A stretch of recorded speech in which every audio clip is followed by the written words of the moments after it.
of Jpmorgan Chase and a good friend, and we'll hear how she's pioneering a new formula for marketing to drive growth. Now, of course, marketing has always been about driving growth, but with digital and mobile, the formula for how to do that has changed. Now, as marketers, we were all taught to master the funnel from awareness to consideration through purchase. And using mass media, most of us used key levers of reach and frequency. And you use demographics to approximate intent and to inform your targeting and creative. And it worked for a long time. But that formula is now broken in today's consumer journeys. So to illustrate this, we looked at a panel of 100,000 consumers provided by a third party as an opt-in panel where they're able to track the entire journeys that consumers go through. And we found some pretty remarkable insights. So first of all, most journeys today do not resemble a funnel at all. They look like hourglasses, diamonds, pyramids, and more.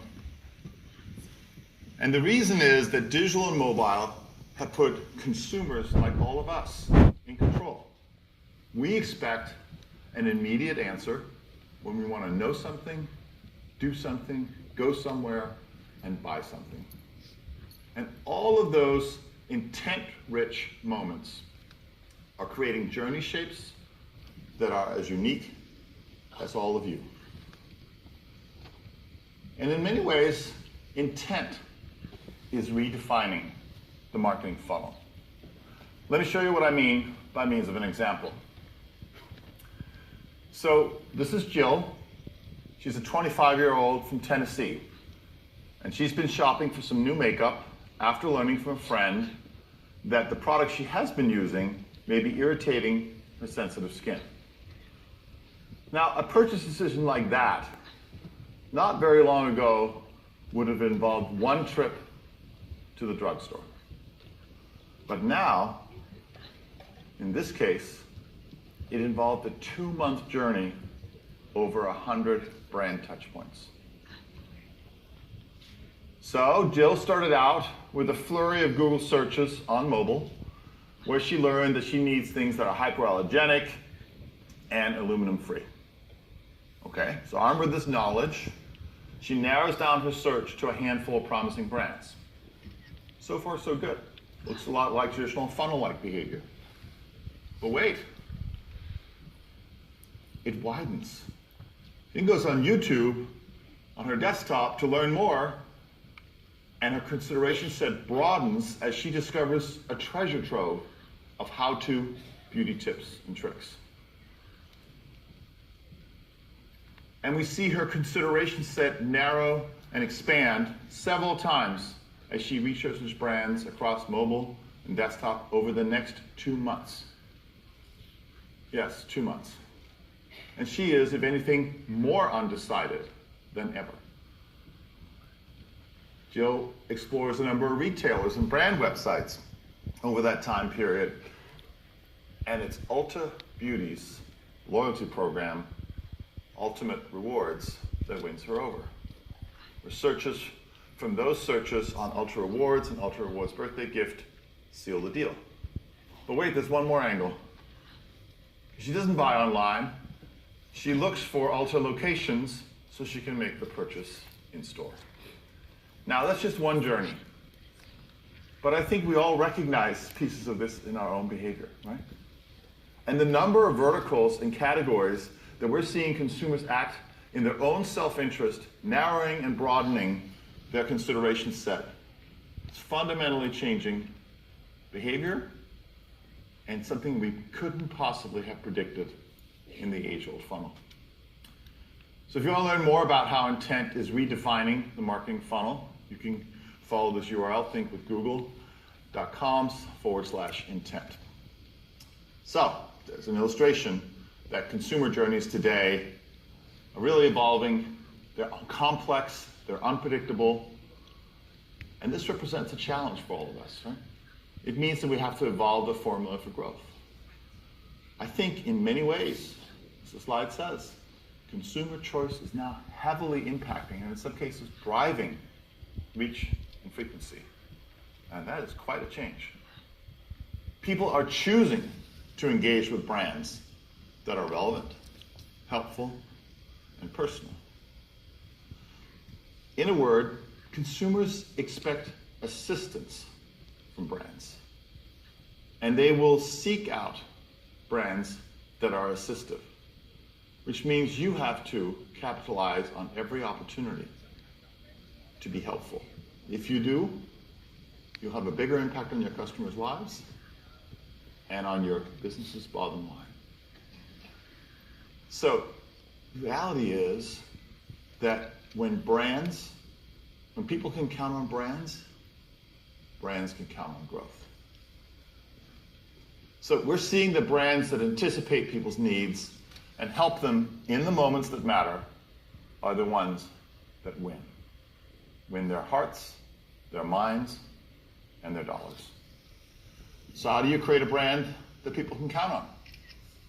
Well, you never miss an opportunity to be there for someone when they express intent for the products and services that you offer. And the great news is that, as Jill's example showed, intent is everywhere. She was literally leaving a breadcrumb of intent. They are sharing their intent every time they turn to digital for assistance. And nowhere do they do that more than on Google. Over 70% of all consumer journeys include Google search when people are shopping or browsing online. You add YouTube to that, number goes up. 8 and 10 now complement searching with YouTube. So, challenge is, how do you win? How do you as a marketer win that customer who will be valuable to your business? Technology is making this easier. Today, with the power of machine learning, you can ensure that you don't leave good intent behind. When you leave behind good intent, you're leaving money behind. So one of my favorite examples of a company that used intent to break the intent to better assist their customers is Hawaiian Airlines. So imagine a consumer that searched for a trip to Hawaii or something like that on Google search. They have told us, that they are interested in a trip to Hawaii. And so Hawaiian Airlines targeted those people on YouTube that they knew were researching their dream trip to Hawaii. So search drove the signal, and YouTube drove engagement to their purchase. And that relentless helpfulness paid off. Hawaiian more than doubled their bookings with us. So Hawaiian Airlines is not alone. Leading marketers are taking steps everywhere to predict intent, to assist customers, and drive growth at every step of the journey. So if I step back for a moment, this is really part of 3 shifts. First, I see the leading marketers that we work with focus on business outcomes, not on the traditional impressions, views, clicks, or even online conversions. No, they try to connect their media to business outcomes like revenues, margins, or even profits. And this goal can, of course, be specific to their industry, whether it's filling up an airplane, getting more share of the grocery aisle, or selling more makeup. That's specific to the vertical, but what's not specific is choose an end business goal that's relevant to your business. And perhaps do that for all media, not just the digital part. Now, this means doing this across paid and unpaid, across consumer touch points, across media formats, and across consumer buying channels. Very important to tie the online and offline worlds together here so that you're omnichannel, you're optimizing for omnichannel behavior. Second shift that we're seeing leading marketers embrace is that they're no longer marketing to the average. Now, as Google, we've been guilty. We've worked with many of you on optimizing for cost per acquisition. And that was good as a first step. But I think we now need to take it further. The reality is most of you don't have average customers. You've got a smaller number of customers that drive a tremendous amount of value, either through the size of their shopping basket or more likely because they stay with you longer, have higher lifetime value. Well, those are the customers you want to pay up for. And you should be willing to pay a lot less for the ones that just come on and off, maybe attracted by a deal one time. Knowing that difference is critical, and it's especially critical in digital. So it means the difference between paying to acquire profitable customers or paying to acquire the customers that your competitors did not want. And then finally, leading marketers are embracing automation. What do I mean by that? Well, that journey that Jill went through, it's not possible for humans to model out all those steps and try to optimize a campaign against that level of granularity. You need machines. And so we use machines to help you understand all the touch points in the customer journey, what each of their value add is, and how do you optimize. If you're not automatically optimizing 100% of your media plan today, you're falling behind. So those are the 3 mindset shifts that I want all of you to keep in mind. But there's one underlying principle that I have to close with. We now live in a consent-driven world. People are demanding that brands have their back on privacy. This isn't some temporary thing. This is the new normal. There are new laws in Europe like GDPR. There's emerging laws in the US, as well as various changes by platform providers.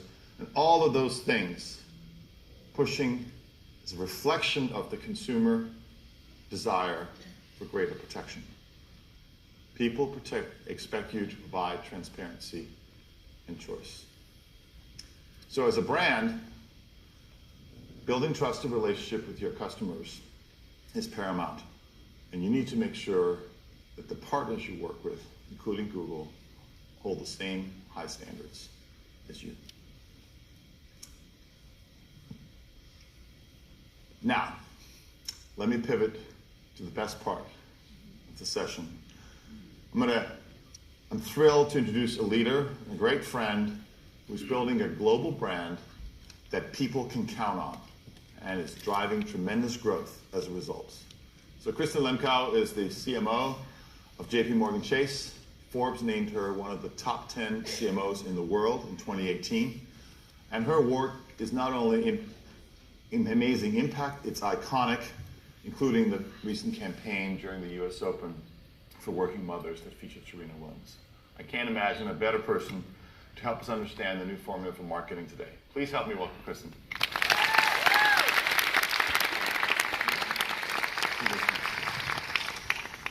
I think I need to spend more time figuring out how to buy my makeup. Yeah, I don't think you and I have time for 100 steps, but there are things that I take 100 steps on. Mm-hmm. So it's so great to have you here. First of all, congratulations on being named one of the top 10 CMOs of the world. That is Thank you. Pretty nice honor. I don't know how they measure that, but thank you. Well, I think, not to butter you up, but I think it is. Come on, bring it on. I mean, it's on the record. It's a testament to the great work that you're doing, not just with us and all your other partners in terms of reinventing marketing at Chase, but also I think you've taken the mantle of broader societal impact. You engaged on several difficult topics, and I just really admire the public stance that you take and the impact that you're having. Thank you very much. Yeah. We'll come back to that a little bit at the end. So I want to start by talking about growth. Mm-hmm. So I believe marketers are in a unique position. They don't always capitalize this, but they're in a unique position in the organization, right? They have the opportunity to influence customer experience, understand what the consumer wants, and what it takes to deliver it, including the technology part. And I think you're among the modern CMOs who are trying to do that. So how are you evolving the role of marketing within Chase to drive growth? The marketer's job is to drive growth, period. It's worth repeating because I think sometimes it gets lost in a lot of that complexity. And I'll tell you right now, it feels great to be at a growing company. In our second quarter earnings, we reported $28 billion in revenue. That's up 6%.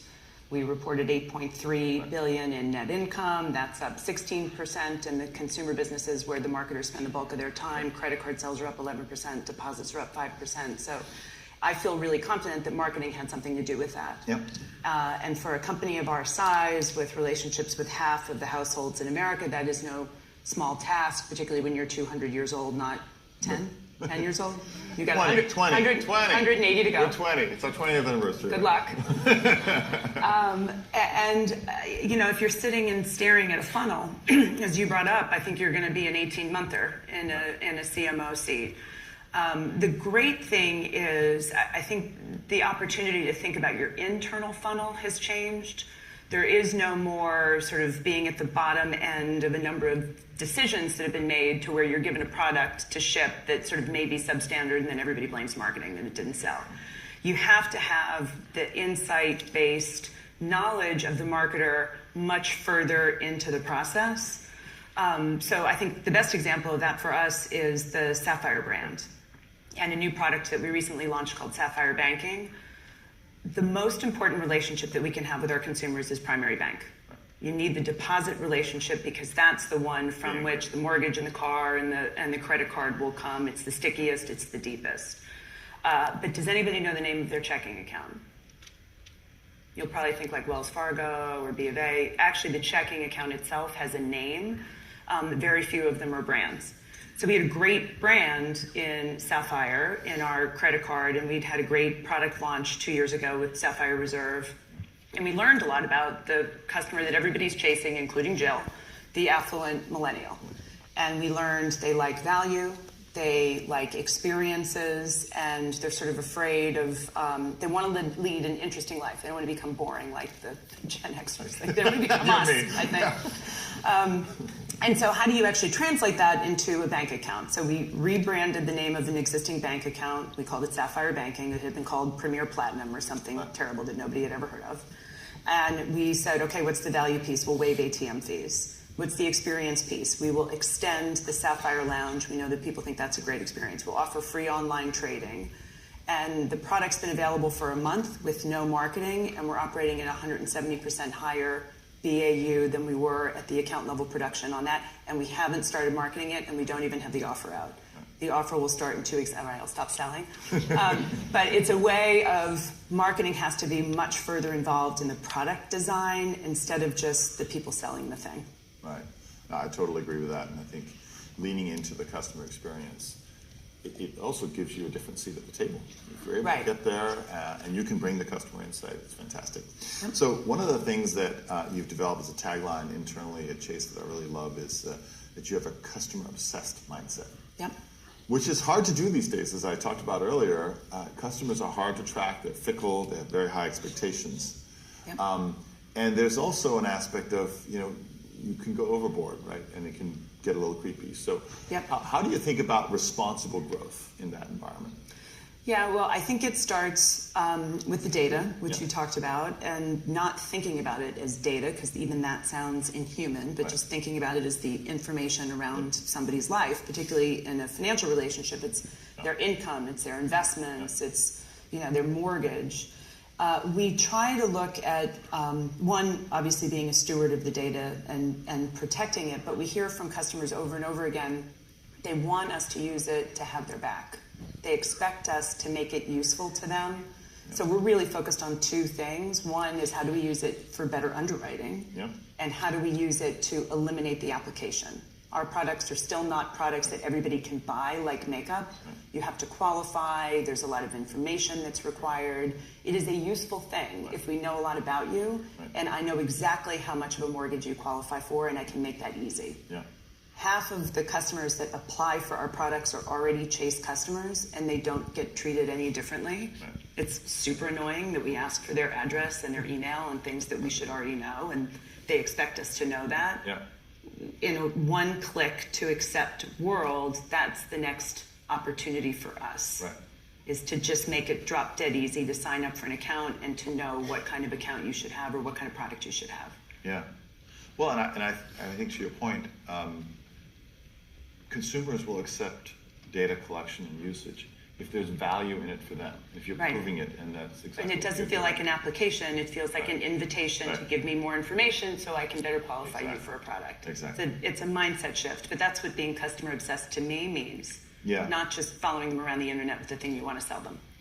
So let's go a little deeper on that. So, I talked earlier about how digital and mobile are reshaping the digital marketing funnel, and you mentioned how access to technology can help marketers connect with customers and drive growth. So how are you using data to anticipate customer needs and be more relevant to them? We're lucky we have our own distribution, and that we do spend a lot on paid, and that's important, but between Chase.com and Chase Mobile and our branches, we have a lot of our own distribution. And so trying to take that data and not just figuring out better ways to underwrite people and pre-qualify, but try to shift from the sort of dumb, flat display ad or even versions of a dumb display ad where, one girl's wearing a purple shirt and somebody else is wearing red, to an insight-based engagement based off of the data that we know.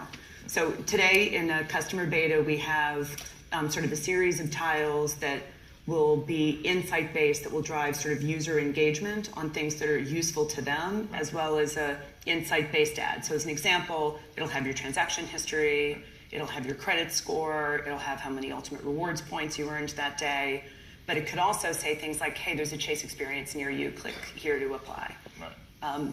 It could offer opportunities like, you spent $400 on Amazon last month, you could have saved X if you had an Amazon credit card, here's $300 to sign up for one right now. That doesn't feel like an ad, and it's much more of a way to actually look like you really do have the consumers back. Right, and of course, marketing to customers that are already with you, just not buying that particular product, almost inevitably in every company I work with, the ROI on that is off the charts. You should only become a customer once. If you become a customer once, then I can invite you to accept the product that you could need. Totally agree. So how do you think about automation and machine learning? I alluded to the fact is, the great thing is that we've got these complex journeys that we can understand better.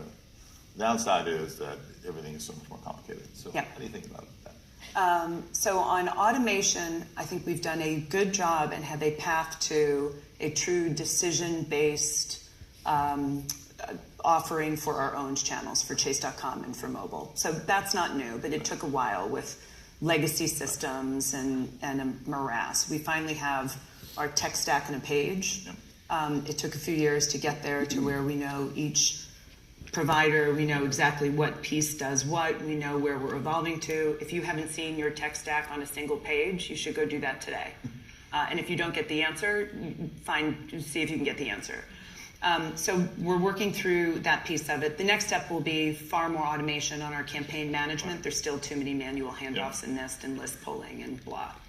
On machine learning, I'd say there's a couple of good examples. On the insight-based smart ad technology that I talked about, how can we incorporate sort of the ratings and review mindset? Or people like you save $400 a month, would you like to enroll in autosave? Or people like you save up to $1,200 a month, would you like to open a You Invest account? That feels like a better use of a person's information in a machine actually learning what a people like you algorithm looks like.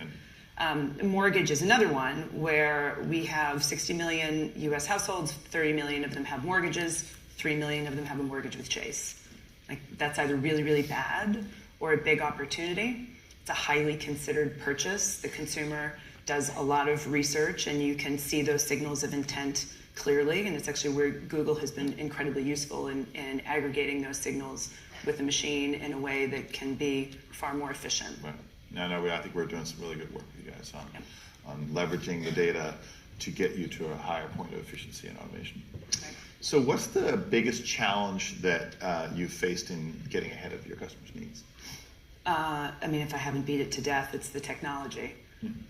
Most marketers did not come up as technologists. You came up particularly in the creative side of the business, or in my case, the PR side of the business, where you could just make the almighty subjective call.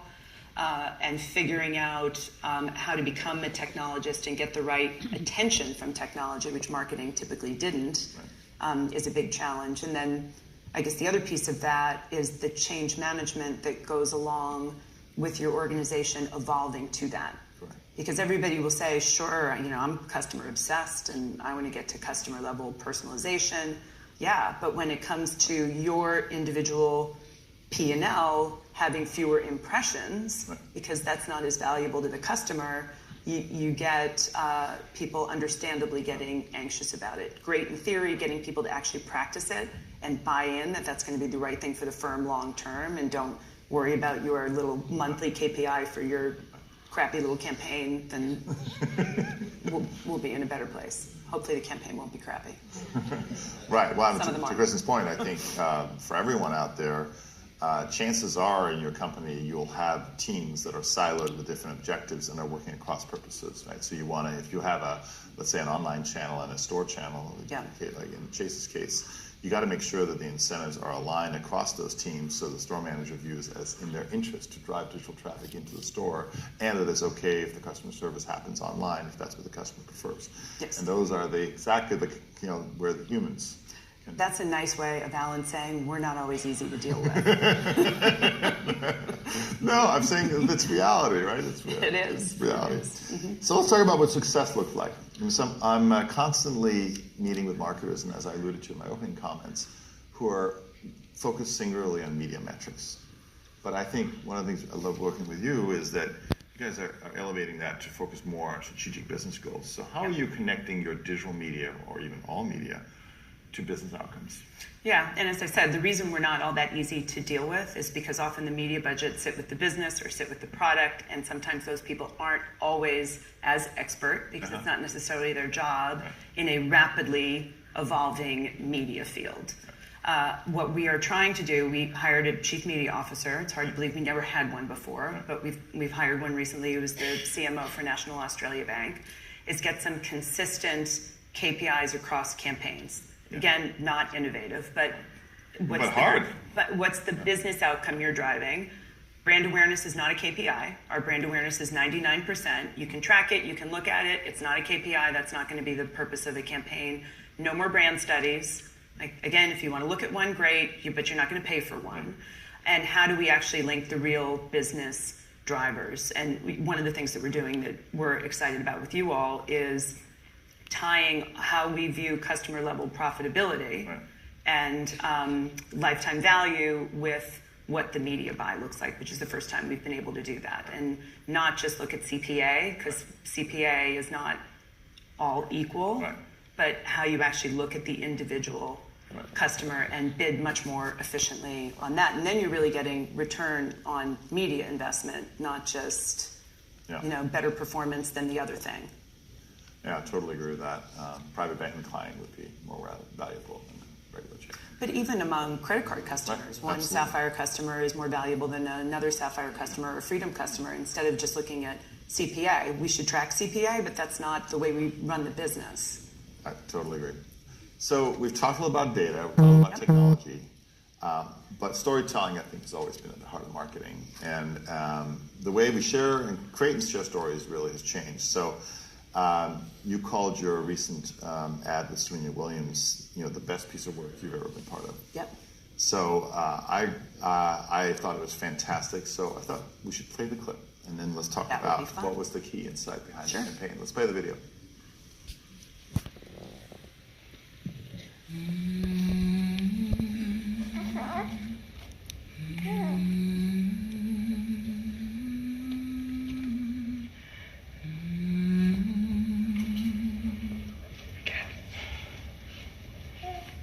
Don't call it a comeback.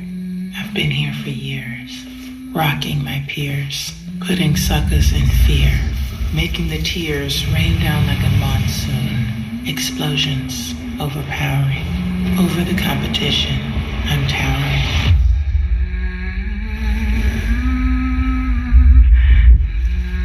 Listen to the bass go. Don't ever compare me to the rest. That'll all get sliced and diced. I'm gonna knock you out. Mama said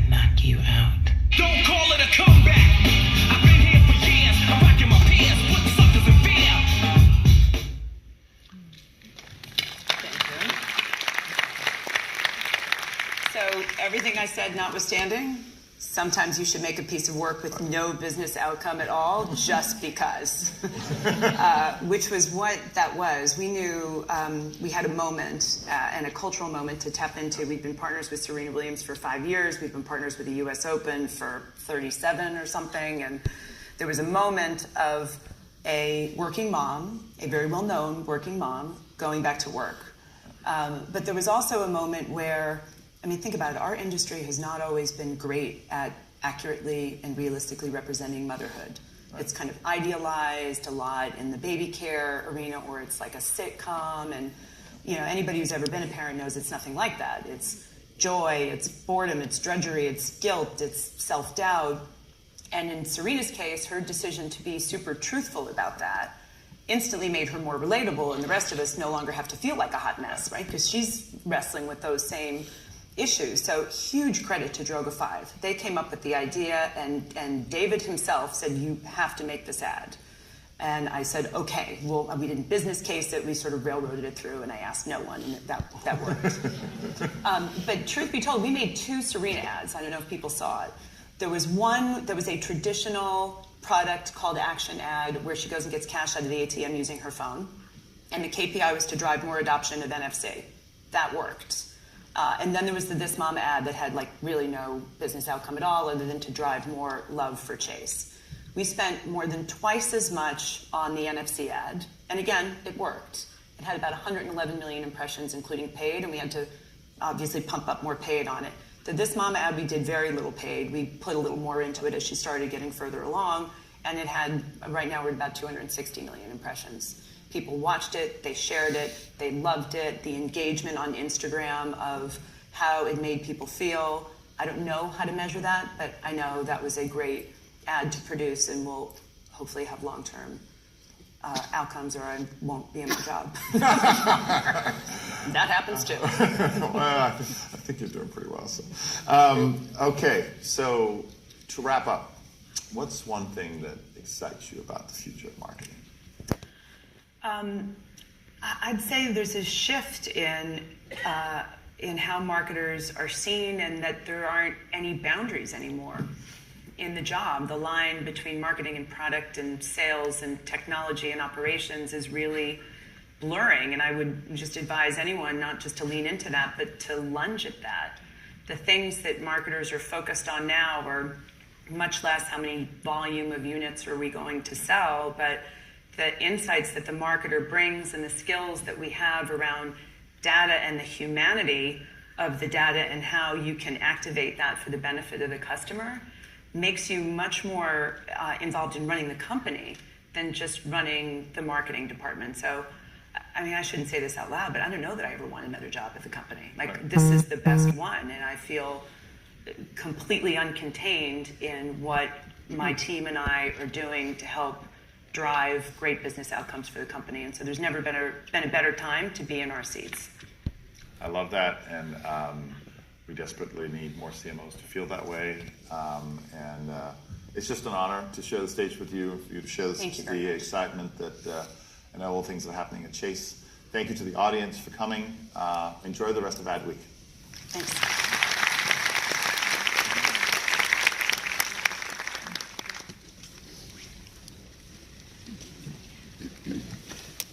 Ladies and gentlemen, please make your